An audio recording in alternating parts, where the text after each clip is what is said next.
Hey, hey, hey, beautiful people, and welcome back to Mondays with Mondene. This, of course, is where we dive deep into life, love, liberty, democracy, and right now, more than ever, we got to tell the truth. And I'm your host, E.D. Mondene. That's true. Tonight, we're diving into another necessary conversation, the media, hijacking the narrative, and how it affects the marginalized communities. This is not business as usual, folks. We are not just having a discussion, we are issuing a call to action. We need you involved. We have reached a breaking point where the rising hate, exclusion, and systemic oppression against marginalized communities can no longer be ignored. They don't just turn off the mic. They bulldoze the stage. And who is they? And in the rumble, what happens? We're left asking this question. Who gets to speak? Who gets erased? Who profits when we disappear? In an American-shaped narrative, shaped by the lens of the camera and by the weight of the algorithm, the war over narrative is no longer subtle. It's scripted, funded, syndicated. And what does that mean for black and brown communities? Well, it's become clear. We are not just underrepresented. We are being deliberately and systemically and systematically silenced. There is a disappearing voice. I remember when I first felt the hush fall over our stories. You know, stories about our communities and what we're doing and how, you know, the narrative is being written there, but not a silence of peace, but of erasure. When Don Lemon, after 17 years at CNN, was let go without any ceremony, when Tiffany Cross, whose voice spoke directly and powerfully to black viewers, was fired from MSNBC, and when Mark Lamont Hill and Roland Martin were pushed aside, not for the lack of truth, but for too much of it, quite frankly. And then came the quiet shuttering of the Black News Channel, a project that held promise, pride, and power for a new kind of journalism, one that put us at the center, not as a feature, not as a crisis, but as truth bearers. These weren't just career endings, they were strategic silences. This is what happens when billionaires control the mic.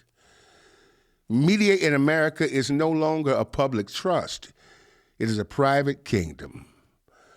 According to a 2021 FCC report, just 6 corporations control 90% of the media we consume.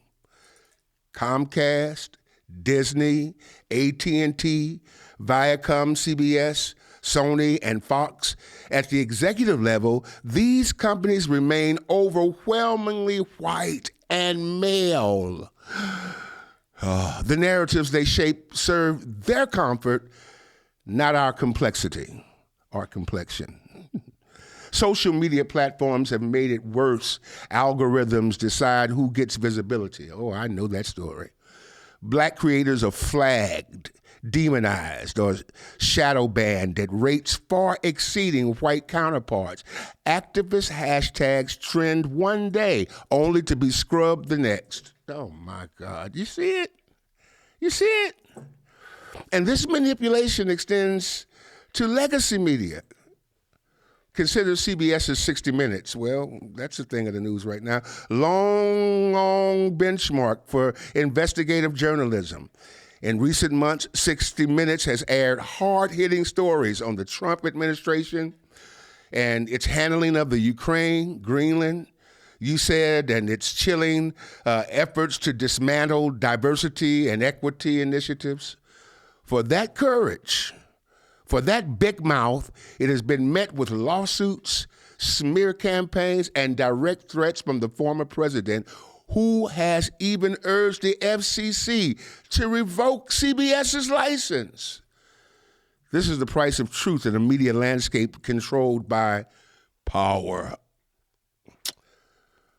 But this is a historical thing, man. This ain't new.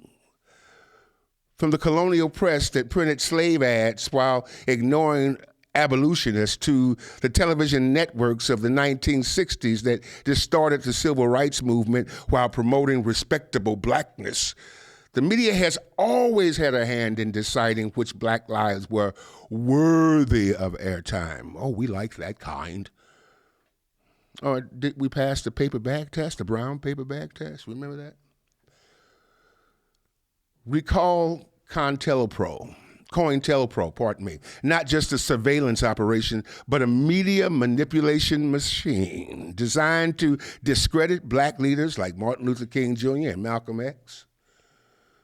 I want you to recall the Telecommunications Act of 1996, which opened the floodgates for media consolidation, stripping local and community-based journalism of funding and the right to actually be in the center.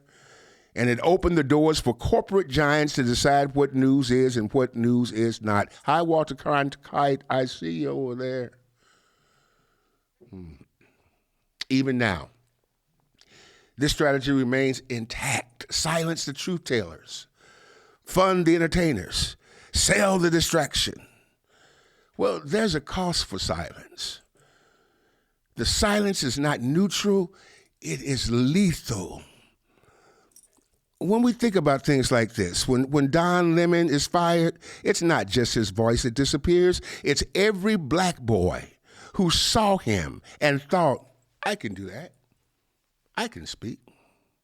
When Tiffany Cross is silenced, it's not just her analysis we lose, it's a generation of black girls who suffer from the imposter syndrome, robbed of a reflection. When entire channels vanish, so do our testimonies. And when they vanish, so does accountability, so does policy change, so does hope. All of this, while the black community continues to wield tremendous economic power. As of 2023, let me tell you who you are. African-American people, you dark-skinned folks, you possess over $1.6 trillion in buying power. Wow. A number that should command respect, representation, and reinvestment. And yet, during every United States Census cycle, I know I was on one of those big teams, we're deemed hard to count. This is the hard to count community. A label that erases our visibility for funding, services, and political clout. Yeah, my beloved, here comes the red line. But when it comes to advertising, they can find us. We are anything but invisible.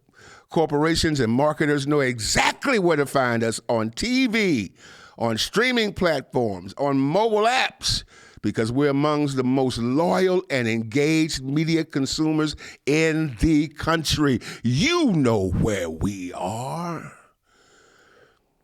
They build campaigns around our preferences as our rhythms, our influence, our viewership drives, prime time, our engagement trends online, our dollar-sustained networks. Man, you know where to find us when you want some money. So the question remains, it remains like this. If we are so easy to reach, when profit is involved, why are we so exclusive when democracy is on the line? Yet, the same community is still labeled hard to count during the census, something, not important as that. Still ignored by policymakers and still underserved by the platforms we enrich with our culture and our currency. And we just can't stand around doing nothing. What do we need to do? What do we need to do? We can't wait for inclusion in spaces that were never built for us to hold it. They didn't want us in there. We got to build our own platforms, fund our own storytellers, protect our own truth tellers, and call out every time when one of us is removed from the room from speaking what needed to be said, we need to call it out. I thought about this hard this evening and yesterday and this morning and in my sleep. 4 things we can do. And I know it sounds rather mundane, but fund independent black media. Support journalists, podcasts like this one, Mondays with Mondane, and outlets that center on our truth. And subscribe, donate, and share. We have to demand fairness from tech platforms. Hold Facebook, YouTube, TikTok, and others accountable for algorithmic bias. Silence by code is still silence. We have to protect our voices from school boards to newsroom floors. Ensure black storytellers are not just included, but empowered. And we've got to tell our stories, our own stories. If they won't amplify us, we must amplify our damn selves. In pulpits, and studios, classrooms, and on stages built with our own hands. They won't invite us to the table. Let's build our own tables. Hell, you know how to cook. The lens may be aimed at us, but it's time we own the story. Because when the truth is fired, when voices are buried, when narratives are hijacked, the only response is to rise louder, clearer, more than ever before. We are not just the news. We are the movement. I want you to tune in next week where we'll continue this kind of conversation. And until then, I want you to stay vigilant, stay informed, and stay united.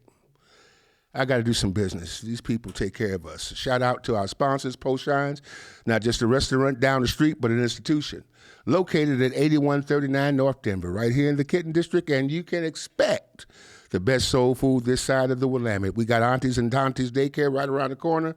They do an exceptional job of taking care of our children. Now, Adorn Electric, ADORN, they light up our lives, and they light up this set. And we're so grateful for their support on this podcast. You can visit me right here at Celebration Tabernacle Sunday mornings at 8131 North Denver, right here in the PDX Portland area. I want to do a special thank you to this incredible team. They're always making me look good. Dion, Robin, Andy, and Paul.